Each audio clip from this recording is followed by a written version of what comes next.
Bom dia, bom dia, bom dia, gurizada. Dando os últimos passos na nossa PNP, né, nas duas últimas aulas, os dois últimos pontos, né? Para nós fecharmos nossa PNP, eu falo de dois pontos tipicamente brasileiros, e muito cobrados em vestibulares, o Enem e outros vestibulares, né? Que são o governo de Getúlio Vargas e a chamada República Populista Brasileira. Esse vídeo eu vou analisar rapidamente, em torno de 30 minutos, como tenho feito, algumas características do governo de Getúlio Vargas. No vídeo final, eu analiso a República Populista, que pega ali o Juscelino, o Jânio Quadros, o João Goulart, né? Então, vamos fazer isso aí. Quanto ao Getúlio, que é o tema desse nosso vídeo, desse momento, para mim, o maior presidente da história do Brasil, né? Grandioso nas suas qualidades, terrível nos seus defeitos. Para mim, um homem à frente de seu tempo. Para mim, o maior estadista que esse país teve, junto com Dom Pedro II. Para mim, foram os dois maiores governantes que esse país teve, Dom Pedro II e Getúlio Vargas. Nos deixaram obras tão duradouras que até hoje os setores mais conservadores, vamos dizer assim, buscam desfazer suas obras, em especial a obra de Getúlio Vargas sobre os direitos trabalhistas. Até hoje, a classe empresarial mais fechada em torno do seu lucro, uma classe empresarial que aceita menos a ideia de salário e direitos dignos para os trabalhadores, até hoje tentam desmontar a obra de Getúlio. É sinal de que Getúlio Vargas foi importante, inovador, né? Já que a obra dele foi construída nos anos 30 e 40, né? E ainda em 2020, 2021, se busca destruir a obra de Getúlio. E, claro, hoje se está conseguindo, né? Hoje sobrou muito pouco do que foi construído por Getúlio Vargas. Um estancieiro de São Borja, de família rica e influente na política, ligada aos pica-paus, depois aos chimangos aqui no Rio Grande do Sul, os lenço branco, né? É, uma, uma, uma, uma personalidade associada à política desde muito jovem, foi deputado estadual, foi governador de estado, foi secretário de Agricultura do presidente Washington Luiz, antes de chegar à presidência da República, através de uma revolução. Vargas não chega ao poder de forma democrática, ele perde as eleições de 1930, né? Ele foi candidato, perdeu as eleições, para Júlio Prestes, que era o candidato dos cafeicultores, candidato do Partido Republicano Paulista, do PRP, né? Vargas, nessa eleição que ele perdeu, ele representou uma série de forças, né? As forças dos estados que não conseguiam se fazer ouvir durante a política do café com leite. Lembre que Getúlio vai chegar ao poder acabando com a política do café com leite. Quando Vargas chega ao poder, acaba o café com leite. Só que a política do café com leite, embora tivesse desgastada pela crise de 29, embora os cafeicultores tivessem perdido força com a crise de 29, os cafeicultores ainda eram muito poderosos e conseguiram vencer as eleições presidenciais derrotando Getúlio. Getúlio que inclusive teve o apoio de Minas Gerais. Ele não disputou totalmente contra o café com leite. Houve um rompimento no café com leite, né? São Paulo indicou o paulista Júlio Prestes à presidência da República e Minas se sentiu traída. Porque pela alternância do café com leite era uma eleição para São Paulo, uma para Minas, uma para São Paulo, uma para Minas. Na verdade, nem era São Paulo, era uma eleição para o Partido Republicano Paulista e uma eleição para o Partido Republicano Mineiro. E aí um apoiava o outro. Na eleição de 30, acontece um fato interessante. São Paulo tenta eleger dois presidentes paulistas consecutivos, ou dois presidentes ligados ao Partido Republicano Paulista. Estava governando o Washington Luiz e São Paulo, em vez de indicar o Antônio Carlos, que representaria Minas Gerais, São Paulo rompe com Minas Gerais e apoia outro paulista, que é o Júlio Prestes. Por que de São Paulo ter feito isso? São Paulo estava em crise. Os cafeicultores paulistas estavam em crise por causa da crise de 29, a quebra da Bolsa de Nova York. O que o Brasil tem a ver com a Bolsa de Nova York? Nós temos que ver que o nosso principal produto era o café. E o nosso principal comprador de café eram os Estados Unidos. Quando os Estados Unidos quebraram, em 29, a elite cafeicultora brasileira quebrou junto. Por isso os paulistas pensaram, nós não podemos abrir mão da presidência nesse momento. Nós já estamos em crise econômica. Vamos manter a presidência sob controle do Partido Republicano Paulista, sob controle de São Paulo. Não vamos apoiar Antônio Carlos de Minas. Vamos apoiar outro paulista, que é Júlio Prestes. Minas se sentiu traída e passou a se unir ao Rio Grande do Sul e à Paraíba, formando um grupo de oposição chamado Aliança Liberal. Quem era o cabeça de chave da Aliança Liberal? Getúlio. Quem era o candidato a vice de Getúlio Vargas? João Pessoa, da Paraíba. Bom, Getúlio perde as eleições, mas um fato vai possibilitar uma revolução que vai levar Getúlio ao poder. Getúlio não toma o poder pelo voto, ele toma o poder pelas armas, né?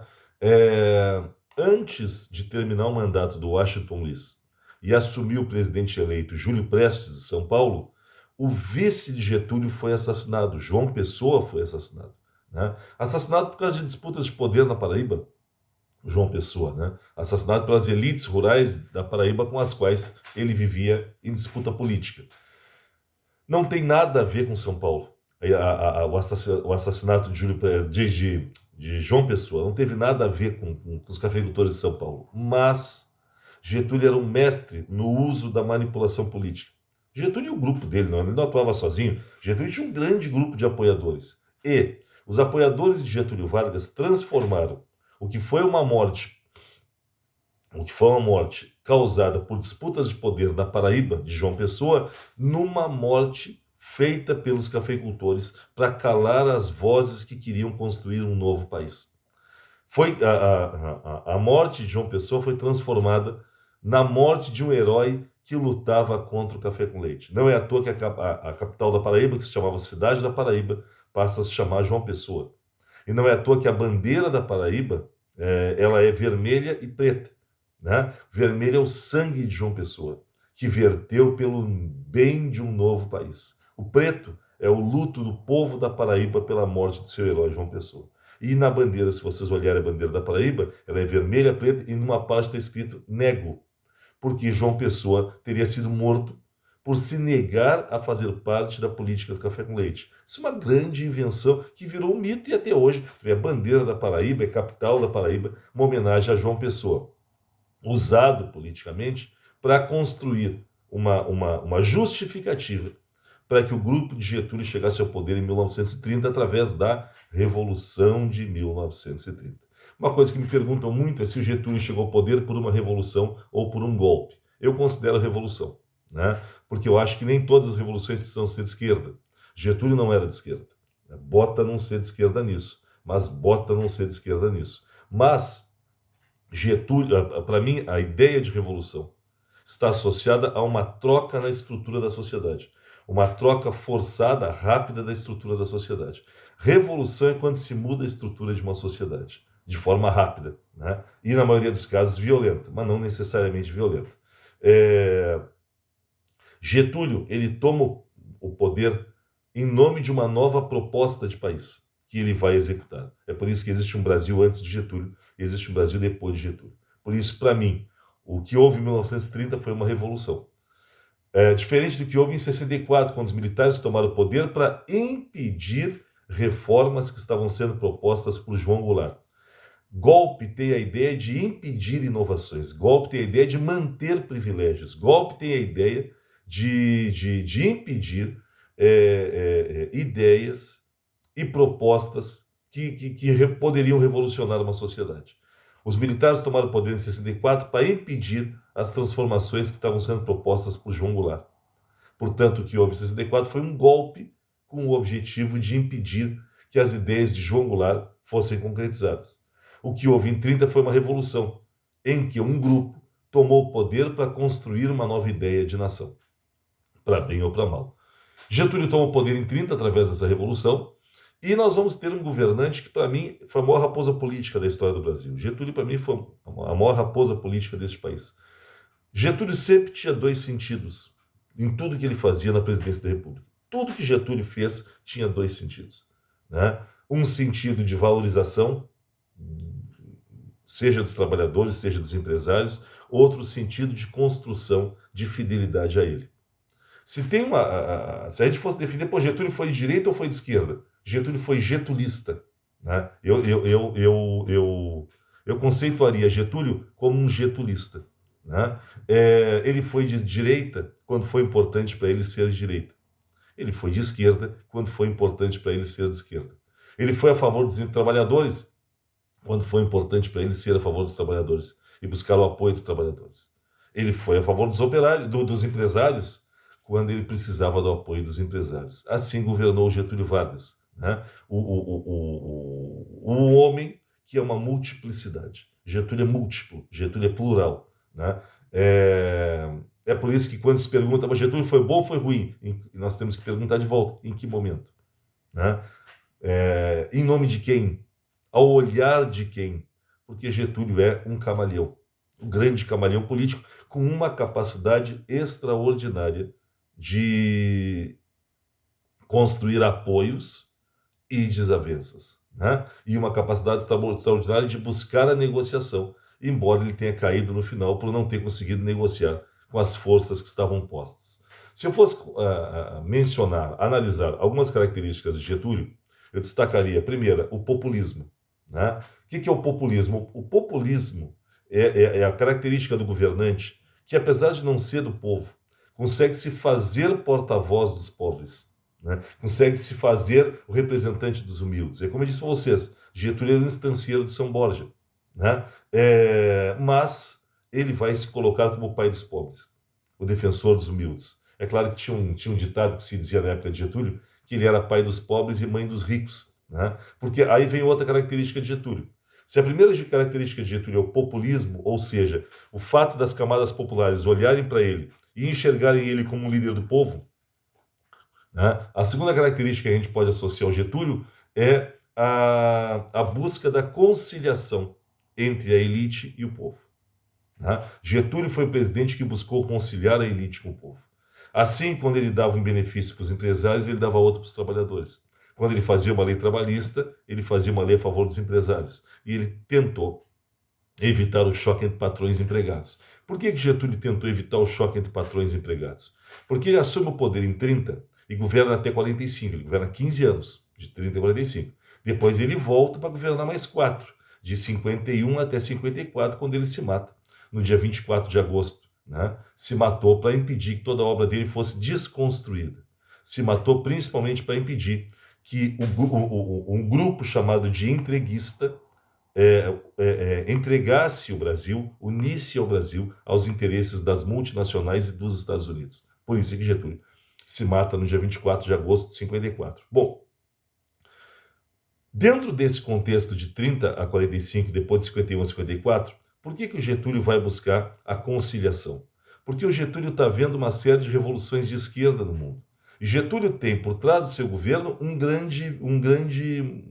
grande ameaça, o socialismo. O governo de Getúlio é todo feito de forma a combater o socialismo. Por que Getúlio deu direitos para os trabalhadores, por exemplo, se ele não era um trabalhador? Getúlio deu direito para os trabalhadores para que os trabalhadores não recorressem ao socialismo, para que o Partido Comunista não crescesse no Brasil. Ele antecipa. Getúlio percebe, os trabalhadores vão começar a lutar por direitos. Antes que os trabalhadores busquem os seus direitos, eu vou dar os direitos. Getúlio está sempre à frente. Getúlio percebeu, as mulheres estão começando a lutar mundialmente pelo direito de voto. Antes delas lutarem, eu vou dar o direito de voto. E Getúlio dá o direito de voto em 1932. Getúlio percebe uma luta para o salário mínimo. Ele estabelece o salário mínimo. Antes dos trabalhadores lutarem, só tem um detalhe. Getúlio só dá direito trabalhista para trabalhador urbano. Trabalhadores rurais não tiveram direitos com Getúlio Vargas. Os direitos de Getúlio foram para operários, trabalhadores urbanos. Por quê? Porque o objetivo de Getúlio era atuar nas regiões onde o socialismo era mais forte, nas regiões onde a esquerda era mais forte. E Getúlio percebeu que o camponês não lutava muito pelos seus direitos. O camponês, quer dizer, infelizmente, pelo pouco acesso à escolaridade nos anos 30, 40, 50, o camponês não conseguia se organizar muito bem para lutar por direitos. Quem não luta muito por direitos não é uma ameaça ao governo. E Getúlio não vai estender os direitos para os trabalhadores rurais. Getúlio só estende os direitos para trabalhadores urbanos. Assim governa Getúlio Vargas. Né? Quem vai dar direito para os trabalhadores rurais vai ser depois o João Goulart. E, inclusive, esse é um dos motivos que ele vai sofrer o golpe militar. Quis valorizar os trabalhadores do campo. Outras características que nós podemos mencionar de Getúlio é a questão do paternalismo. que é paternalismo? É, é, o Getúlio, ele se vende para a nação como um grande pai. Getúlio não é um presidente, Getúlio é o pai da nação. E o Getúlio, ele nunca admite que os direitos são conquistas dos trabalhadores. Getúlio trabalha a ideia de que o trabalhador não conquista nada. Ele, Getúlio, é que está dando garantias para os trabalhadores. Né? E ao dar garantias, o Getúlio passa quase que a chantagear os trabalhadores e as outras camadas que ele vai valorizando no seu governo. Porque ao dar direitos, o Getúlio deixa claro: vocês não conquistaram, eu que sou o pai de vocês, estou valorizando vocês. Porque aí o Getúlio pode chantagear as camadas mais pobres, exigindo fidelidade. Se o povo se comportasse a Getúlio, Getúlio dava direitos trabalhistas. Se o povo não se comportasse, quisesse fazer revolução, o Getúlio ia baixar o sarrafo no povo. Assim trabalhava Getúlio. O que me lembra a própria questão do pai lidando com o filho, quando o pai dá mesada para o filho. Né? Quando o pai dá mesada para o filho, por exemplo, qual é a estratégia dos pais? Né? Pelo menos na época da minha infância, né? Da minha juventude, quando se trabalhava a ideia da mesada. A ideia da mesada era a seguinte: se o filho se comportasse, o pai pagava a mesada. Se o filho não se comportasse, o pai tirava a mesada e dava uns supapos, né? dava uma chegada junto, uma palmada ou duas ou mais, né? Para o filho aprender a se comportar. O pai era bonzinho quando o filho era bonzinho, o pai era carrasco quando o filho era carrasco, né? Quando o filho era desrespeitoso. E com isso, o pai construía a ideia de que o filho devia obediência. E que se fosse obediente, ele era premiado com a mesada. Se fosse desobediente, ele era punido com a retirada da mesada ou com um pouco de violência. Assim o governo de Getúlio tratava o povo. Se o povo se comportasse e fosse fiel ao governo, a mesada, os direitos. Se o povo não se comportasse, a repressão, a palmada. Getúlio, no seu paternalismo, na sua relação com a sociedade. Bom, outra característica que eu destaco de Getúlio é que ele é um estatizante. Ou seja, para Getúlio o Estado tem que ser forte. Getúlio era, por exemplo, os Getúlio jamais aceitaria um processo de privatizações. Né? Porque para Getúlio o Estado tem que ser forte e tem que controlar a sociedade. Eles vão dizer, mas isso não é coisa de socialista? Não, porque Getúlio não era de esquerda. Isso é coisa de fascista. E Getúlio tinha simpatia por algumas ideias fascistas. Afinal de contas, durante o governo de Getúlio, o nazifascismo está crescendo. Né? E Getúlio admirava certas atitudes do ditador italiano Benito Mussolini, que coordenou o fascismo na Itália. Por exemplo, assim como Mussolini, Getúlio criou os sindicatos brasileiros. Só tem um detalhe. Na teoria, para que serve o sindicato? Sindicato serve para unir trabalhadores para que eles lutem por direitos. Para isso que servem os sindicatos. No Getúlio, não. O sindicato criado por Getúlio Vargas servia para controlar os trabalhadores e manter a fidelidade dos trabalhadores ao governo. Os sindicatos eram atrelados ao governo e os líderes sindicais eram nomeados por Getúlio Vargas. Então, por exemplo, quando se ia numa reunião sindical, o líder sindical, em vez de lutar para valorizar os trabalhadores, o líder sindical começava a lembrar os trabalhadores de tudo que eles tinham conquistado com Getúlio Vargas. Nós vamos fazer greve contra esse homem aí? Pô, o homem que nos deu o salário mínimo, o homem que nos deu os direitos trabalhistas, o homem que protegeu o trabalho da mulher e da criança, o homem que estabeleceu jornada de trabalho, o homem que criou a CLT, a consolidação das leis trabalhistas, o homem que criou a carteira profissional. Nós vamos nos revoltar contra ele, e o discurso era um discurso de fidelidade ao grande líder. Né? Para isso serviam os sindicatos. Só que se alguém, no meio da plateia lá, começasse mesmo assim a reclamar, a protestar demais, o líder sindical pegava uma cadernetinha e anotava o nome do mimoso. Terminada a reunião do sindicato, o nome do querido que estava protestando era passado para os agentes da polícia. E esse trabalhador, um tanto quanto revoltado, era chamado para dar uma conversada, né? Para ver se ele se acalmava um pouco e reconhecia o mérito de Getúlio Vargas. Assim governava Getúlio, com um Estado forte, atuante e controlador. Getúlio não é um democrata. Tá? Outra característica que destacamos de Getúlio, uma das mais importantes, é o industrialismo. Getúlio é o primeiro presidente a ter uma mentalidade industrial. Getúlio foi o primeiro presidente a pensar a indústria como um fundamento da economia brasileira. Durante a República do Café com Leite, a indústria era vista como um complemento de renda e de atividades dos cafeicultores. Com Getúlio, a indústria é alçada ao papel de base da economia brasileira, principalmente a indústria de base, exatamente essa, que são as siderúrgicas e as metalúrgicas. Getúlio pensava que era preciso, primeiro, construir uma base industrial para o Brasil, para depois nós modernizarmos nossa indústria, construindo outras indústrias, que são as indústrias de bens de consumo. Não vai dar tempo, mas Getúlio pretendia, num próximo momento, construir a indústria de bens de consumo. Quem vai investir na indústria de bens de consumo não vai ser o Getúlio, vai ser quem veio depois dele, Juscelino Kubitschek, que é o homem que vai investir na indústria de bens de consumo. Só que aí o Juscelino vai ser o contrário do Getúlio.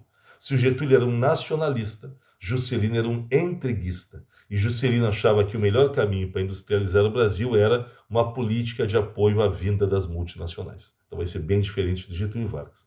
Temos que destacar ainda que o Getúlio, ao longo de seu governo, ele também governou de forma nacionalista. O que quer dizer o nacionalismo? Getúlio achava que o desenvolvimento nacional deveria estar na mão de empresas nacionais. O desenvolvimento nacional deveria estar na mão de empresas nacionais. Por isso, Getúlio Vargas vai estimular a empresa brasileira e vai limitar a entrada do capital estrangeiro no Brasil. Juscelino vai pensar exatamente o oposto depois. Tá? Mas, para Getúlio, a indústria brasileira deveria ser protegida. Né? E o Estado brasileiro, o governo brasileiro, deveria criar todas as condições para o avanço da indústria brasileira. Por isso, ele é um nacionalista. O que mais nós vamos destacar de Getúlio? Vamos destacar que o Estado dele era protecionista, né, na economia, ou seja, o governo, o Estado, ele se metia na economia o tempo inteiro e o Estado regulava a economia. O Estado getulista, o governo getulista, era um governo muito atuante na economia. Destaco ainda a centralização de poder. Getúlio não era muito respeitador dos limites democráticos do cargo de presidente da República, e Getúlio governa o Brasil meio como da forma como ele governava as instâncias dele, como um grande patrão, né, que governa a instância do jeito dele e as coisas têm que ser do jeito dele. Getúlio não foi muito democrata. Tanto que ele assume em 1930 e só vai permitir que se fizesse uma nova Constituição, porque ele anula a Constituição do Brasil quando ele toma o poder, e ele passa a governar o Brasil através dos chamados decretos-lei, que eram leis que ele fazia. Ele governa o Brasil sem uma nova Constituição até 1934. Durante 4 anos o Brasil não tem Constituição. E as leis do Brasil são as leis que Getúlio faz. Só em 1934 é que o Getúlio permite que se faça uma Constituição. Ele permite que se faça uma Constituição muito avançada, uma Constituição muito interessante, a Constituição de 34, só que o próprio Getúlio não respeita a Constituição. Por exemplo, ele no período de 34 a 37, a gente chama esse período de governo constitucional do Getúlio. De 30 a 34, que foi o período que o Brasil foi governado sem ter uma Constituição, a gente chama de governo provisório de Getúlio, porque ele estava governando provisoriamente por 4 anos, até que fosse feita uma Constituição. É feita a Constituição, ele é escolhido presidente pelos políticos que fizeram a Constituição, e ele governa de 34 a 37. Nesse período, apesar de nós termos uma Constituição, Getúlio vai violar a Constituição inúmeras vezes, né? Inclusive perseguindo seus opositores preferidos, né? Que eram os esquerdistas. Não podemos esquecer que de 34 a 37, Getúlio se aproximou bastante do regime nazifascista, né? Do regime nazista do Hitler na Alemanha e fascista do Mussolini na Itália. Não podemos considerar Getúlio um nazista, mas podemos dizer que Getúlio sofreu influência do fascismo italiano. Durante esse período de 34 a 37, Getúlio vai perseguir os socialistas, vai, por exemplo, mandar Olga Benária, uma judia comunista, que tinha vindo ao Brasil para tentar uma revolução ao lado de Luiz Carlos Prestes, vai mandar Olga Benário para ser morta na Alemanha de Hitler, como um presente de aproximação do governo de Getúlio com o governo de Adolf Hitler. Tem um filme muito triste sobre isso, que se chama Olga, um excelente filme brasileiro. Em 37, o Getúlio, usando como desculpa um falso plano de invasão comunista que estava sendo preparado para o Brasil, que era o plano Cohen, onde o agente Cohen da União Soviética estava preparando as bases para implantar o comunismo no Brasil, era tudo uma farsa. Getúlio implanta sua ditadura e vai governar de 37 a 45 num governo muito ditatorial que a gente chama de Estado Novo. Ele sai em 45 e volta ao poder em 1950, aí sim, eleito. E vai governar de 51 a 54 num governo menos autoritário que o primeiro, ainda mais popular do que o primeiro e mais nacionalista do que o primeiro. O governo de 51 a 54 de Getúlio é um governo interessantíssimo, principalmente pela construção, pela criação da Petrobras, né? Getúlio dizia que as principais riquezas do Brasil deveriam ficar na mão de brasileiros e não ser entregues ao capital estrangeiro. Por isso ele criou a Petrobras e criou a Eletrobras, porque ele dizia que a energia elétrica era fundamental para o progresso do país e por isso deveria ficar na mão de empresas brasileiras. Passou a sofrer a oposição forte das multinacionais, passou a sofrer a oposição forte dos Estados Unidos, por ser nacionalista, e passou a ser pressionado principalmente pelo inimigo número 1 dele, o jornalista e escritor Carlos Lacerda.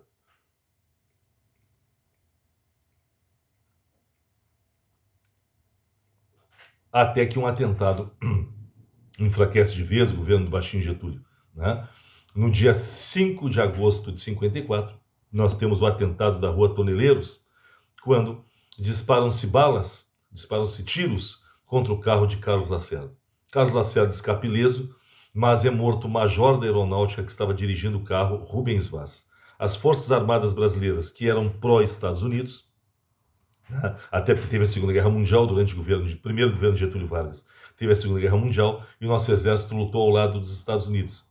Desde então, o nosso exército se aproximou dos Estados Unidos e nosso exército passou a ser quase um porta-voz dos Estados Unidos no Brasil.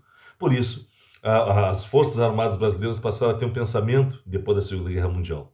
O que é bom para os Estados Unidos é bom para o Brasil. Vocês estão vendo isso ainda hoje no atual governo Bolsonaro, um governo de um militar que tem ministros militares e que tem esse pensamento de que o que é bom para os Estados Unidos é bom para o Brasil, principalmente se o governante dos Estados Unidos for conservador como ele. Por isso é que o Bolsonaro foi tão, desculpem o palavreado, puxa-saco do Trump, né?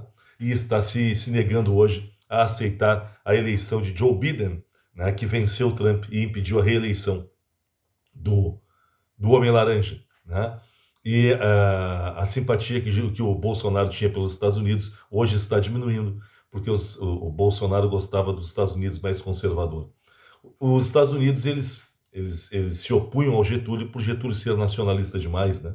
Por Getúlio querer limitar o capital estrangeiro, principalmente no governo de 51 a 54, quando Getúlio aumentou o seu nacionalismo. E aí, os Estados Unidos aumentaram a oposição a ele através do porta-voz dos Estados Unidos no Brasil, Carlos Lacerda, e das Forças Armadas que passaram a defender abertamente um golpe, né? Um golpe militar que derrubasse Getúlio, que caçasse os nacionalistas e que aproximasse o Brasil dos Estados Unidos.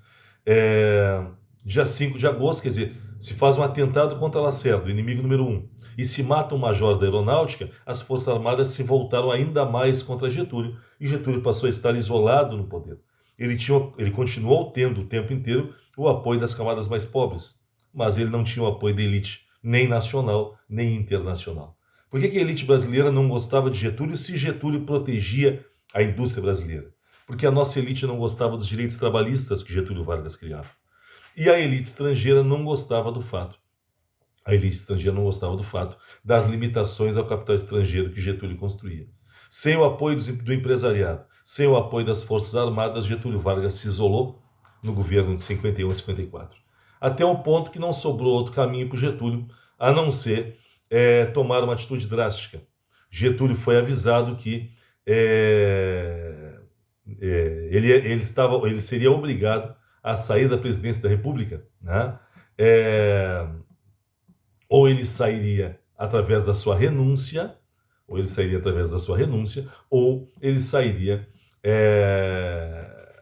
sua deposição. Ou ele renunciava, ou ele seria deposto.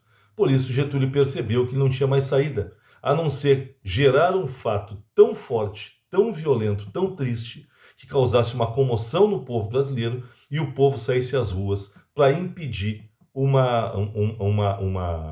golpe pró-Estados Unidos, que destruiria toda a obra dele. Tudo pelo qual Getúlio lutou seria destruído. Getúlio acaba se matando no dia 24 de agosto de 54, por volta das 8h15 da manhã, com um tiro no peito, né, no Palácio do Catete, que era o palácio presidencial na época, a capital do Brasil era o Rio de Janeiro, e nos deixou uma obra-prima, que foi a Carta Testamento, que termina daquela forma que eu leio para vocês. Cada gota de meu sangue será uma chama imortal na vossa consciência, e manterá a vibração sagrada para a resistência. Ao ódio respondo com o perdão, e aos que pensam que me derrotaram respondo com a minha vitória. Era escravo do povo, e hoje me liberto para a vida eterna. Mas esse povo de quem fui escravo não mais será escravo de ninguém. Meu sacrifício ficará para sempre em sua alma, e meu sangue será o preço de seu resgate. Lutei contra a espoliação do Brasil. Lutei contra a espoliação do povo. Tenho lutado de peito aberto. O ódio, as infâmias, a calúnia não abateram meu ânimo. Eu vos dei minha vida. Agora vos ofereço minha morte. Nada receio. Serenamente dou o primeiro passo no caminho da eternidade e saio da vida para entrar na história. Das coisas mais bonitas politicamente que já foram escritas em qualquer lugar. Getúlio efetivamente sai da vida para entrar na história. Ele deixa de ser um presidente muito polêmico, com uma obra fantástica, tanto para os trabalhadores quanto para a elite, um governante que, se não era democrático, foi fundamental para construir o Brasil moderno, fundamental para construir o Brasil moderno, tanto que existe um Brasil antes e um Brasil depois de Getúlio, né? Se não era democrata, ele foi a pedra fundamental na construção do Brasil moderno. E pagou por defender o Brasil e por defender os trabalhadores, apesar de não ser um líder dos trabalhadores, um líder vindo do meio dos trabalhadores, né? Um presidente muito autoritário, um presidente que pensava demais em si, um presidente muito manipulador, mas que nos deixou uma obra imensa de defesa dos trabalhadores. Mas ele queria com essa obra manipular os trabalhadores. Verdade. Mas foi graças a essa obra que os trabalhadores conseguiram não ser escravizados, vamos dizer assim, né, pela ganância da classe empresarial brasileira. E foi graças ao Getúlio que nós conseguimos construir uma proteção do Estado ao futuro do Brasil, com uma presença do Estado em setores fundamentais da economia, que permitiram que outros presidentes depois expandissem a obra industrial. Se não fosse a indústria de base de Getúlio, nós provavelmente não teríamos conseguido a expansão industrial que viria com Juscelino Kubitschek. Para bem ou para mal, para mim, o maior presidente da história do Brasil, Getúlio Vargas.